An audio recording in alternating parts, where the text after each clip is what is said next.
Nimal university और Pakistan blind sports federation PBSF के इश्तराक से 2 रोज़ा खेलों का इनेकाद, जिसमें नाबीना ख़वातीन खिलाड़ियों के लिए गोल बाल और तीर अंदाजी के मुकाबले शामिल थे, जिसका मकसद न सिर्फ नाबीना खिलाड़ियों की सलाहियतों को उजागर करना है बल्कि उनकी हौसला अफजाई और उनकी मुआवनत करना भी है, ताकि वह आने वाले बैनुल-अक़वामी मुकाबलों में बेहतरीन कारकर्दगी का मुज़ाहरा कर सकें।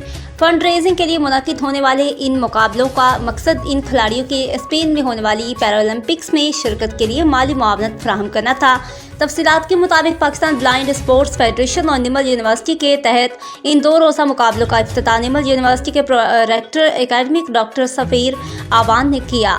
इस मौका पर chief warden civil defence Islamabad Mehar Shahid Iqbal मेहमान ख़ुसूसी थे। तकरीब से प्रोफेसर डॉक्टर सफ़ीर आवान ने गुफ्तगू करते हुए माजूर अफराद ख़ुसूसन नाबीना खिलाड़ियों की मदद और उनके लिए खेलों के मौक़े पैदा करने की अहमियत पर जोर दिया। उन्होंने कहा कि ये खिलाड़ी हम सब के लिए एक मिसाल हैं और उनकी सलाहियतों को मज़ीद निखारने के लिए हर मुमकिन ताउन फराहम किया जाना चाहिए। तकरीब के मेहमान ख़ुसूसी सिविल डिफेंस चीफ महर शाहिद इकबाल ने भी इस मौका पर ख़िताब किया और कहा कि ये इवेंट ना सिर्फ खेलों का मुकाबला है बल्कि ये उन ख़वातीन की जदोजहद की अलामत है जो मुश्किलात के बावजूद अपने ख्वाबों की तकमील के लिए पुरअज़्म है। मुकाबले में शामिल नाबीना ख़वातीन खिलाड़ियों ने अपनी महारत का भरपूर मुज़ाहरा किया।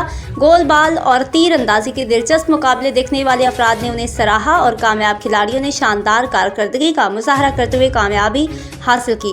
ब्लाइंड स्पोर्ट्स फेडरेशन के मुताबिक इन मुकाबलों से इकट्ठे होने वाले फंड से खिलाड़ियों की स्पेन में पैरालंपिक्स में शिरकत को यकीनी बनाने में मदद मिलेगी, जहां वो पाकिस्तान की नुमाइंदगी करेंगे।